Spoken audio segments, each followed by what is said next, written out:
Hola, ¿qué tal? Esto es lo que escribí esta semana para el comentario del día. Esta es la coyuntura económica y algo más. Decía el gran McGrath, no destapes un hoyo para tapar otro, porque tarde o temprano te puedes caer. Esta semana quiero utilizar este espacio para hacer notar algunas cuestiones importantes en el tema económico. Como ya lo había comentado en el espacio anterior, de acuerdo con los datos del INEGI, el PIB de nuestro país, es decir, la cantidad de bienes y servicios producidos dentro del territorio nacional, creció en términos reales 1% en su comparativo trimestral y 1.9% en el comparativo anual, siendo las actividades secundarias, es decir, la industria, las que mayor crecimiento tuvieron con un 3.3%. Pero a ver, posterior a la publicación de ese dato del PIB trimestral, se publicaron otros datos que son relevantes. Primero, la inflación general anual para el mes de julio de 2022 se colocó en el 8.15%, siendo el componente no subyacente el que mayor incremento en tasa anual tuvo con un 9.65%. Significa que todo está mucho más caro que el mes anterior, hubo un incremento. Segundo, a mayo de 2022, el indicador mensual del consumo privado en el mercado interior, es decir, lo que consumimos todos dentro del país, mostró una disminución en términos reales del 0.4% en el comparativo mensual, mientras que a tasa anual tuvo un aumento del 6.3%.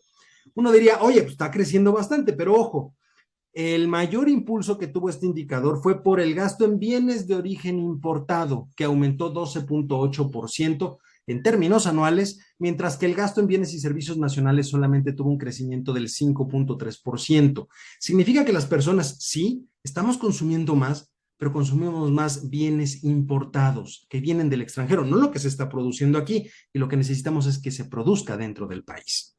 Tres, la inversión fija bruta en el país a mayo del 2022 disminuyó 1.2% en términos mensuales y creció 5.5% a tasa anual, siendo el mayor gasto en maquinaria y equipo con un incremento del 13.4%. Y finalmente, cuatro, al cierre del mes de julio, el indicador de la confianza del consumidor, que se elabora de manera conjunta entre el INEGI y el Banco de México, presentó una reducción en términos mensuales del 1.7 puntos y en el comparativo anual cayó 3 puntos.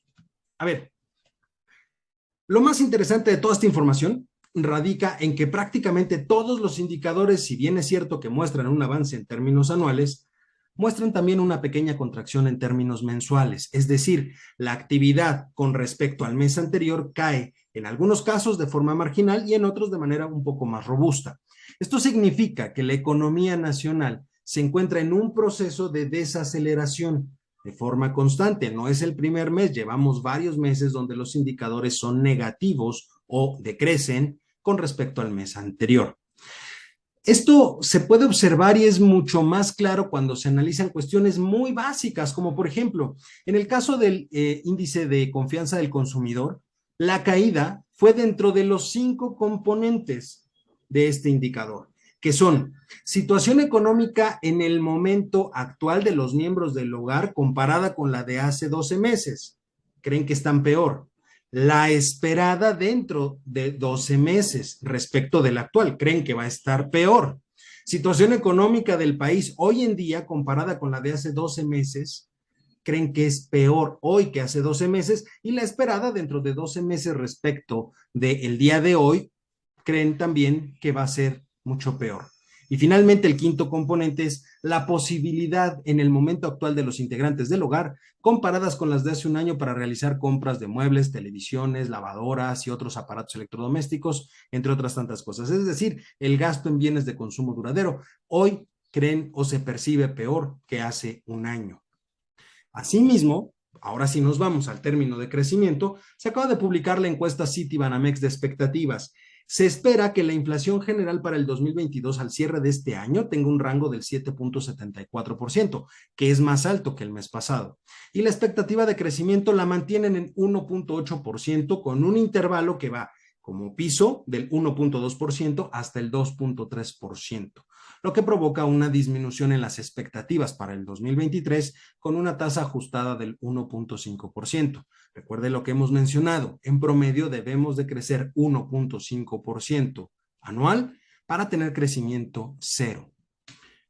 Como puede observar, como se puede leer en todos estos datos, a pesar de lo que se diga desde el show cómico, mágico, musical de Palacio Nacional, la situación no es de color de rosa.